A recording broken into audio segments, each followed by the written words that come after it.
It all started as a joke. Imagine this, a world-famous tennis player who for fun stitched a crocodile onto his shirt. Just a joke, right? But what if that simple joke turned into a global brand, pulling in millions of dollars?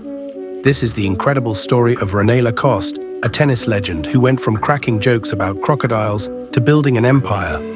How did a playful nickname evolve into one of the most recognizable luxury brands in the world? René Lacoste wasn't just any kid born on July 2, 1904 in Paris, France. He came from a privileged family. His parents, Jean-Marie Madeleine Laroelle and Jean-Jules Lacoste, were part of the upper crust of society. René could have pursued anything he wanted. But at 15, he found his passion, tennis. While most would have seen it as a casual hobby for René, it became an obsession. Yet his father wasn't convinced. To him, tennis wasn't a serious career choice, especially since René wasn't initially as skilled as the best players of the time. However, after seeing his son's burning passion, Jean-Jules made a deal René could pursue his tennis dreams, but only if he became a world champion within 5 years. The challenge was daunting, but René was determined to prove himself. For the next 3 years, he trained with intensity and discipline. In 1922, René entered his first major tournament, the Wimbledon Grand Slam. But disappointment struck. He lost in the very first round. The pressure from his father weighed heavily on him. In 1923, he competed again, this time in the United States, where he made it to the 4th round before being narrowly defeated. Despite the setbacks, René's determination only grew stronger. By 1923, René had made enough progress to be selected for France's Davis Cup team. He played alongside the legendary Jean Borotra, Jacques Brugnon and Henri Cochet. The quartet became known as the Four Musketeers, a nickname that would stick with them for years. René's first taste of glory came in 1925 when he reached his first major final at Wimbledon, though he lost to his fellow musketeer Jean Borotra. This defeat only fueled his ambition. Later that year, he won the French championship, and by the next Wimbledon, he faced Jean Borotra again. This time, emerging victorious, René had proven himself both to his father and the world. But this is where things take an interesting turn. While René was making waves in tennis, his playful attitude toward the sport caught the attention of the media. During the French Davis Cup team's 1926 match against the US-American, journalists were struck by René's style on the court. He slithered around the baseline, waiting for the perfect moment to strike, much like a crocodile. From that moment on, they nicknamed him the Crocodile. René embraced the nickname.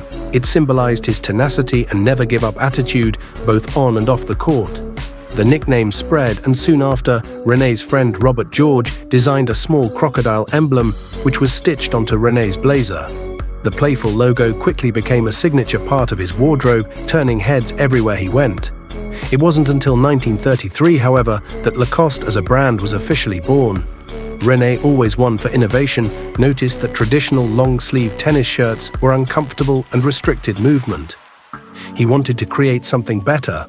Partnering with André Gillier, a French knitwear manufacturer, René designed a short-sleeved jersey knit polo shirt, complete with his iconic crocodile logo on the chest. This was the birth of the Lacoste polo shirt, a revolutionary piece of sportswear that would soon become a fashion statement. In the following decades, Lacoste transformed from a tennis brand into a global fashion empire. By the 1950s, the brand expanded into the US market through a partnership with Izod. The polo shirt, once a symbol of athleticism, became a staple of everyday fashion, available in a variety of colors. Competitors emerged like Le Tigre in the US, but Lacoste remained unrivaled in its popularity.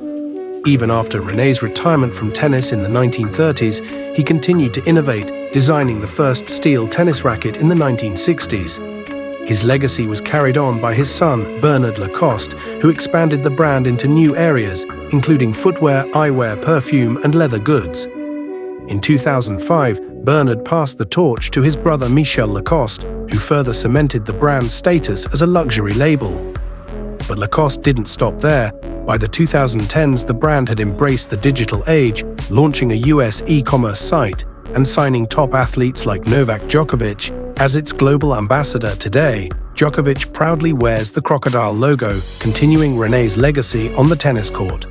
In 2018, Lacoste also made headlines by temporarily replacing the iconic crocodile logo with 10 endangered species on limited edition polo shirts, showing their commitment to conservation and sustainability.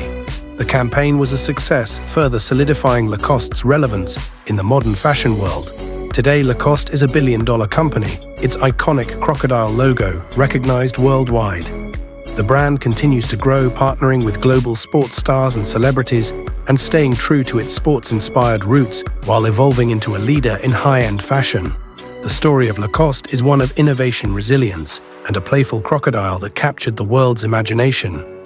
Don't forget to subscribe, like, comment for more inspiring stories.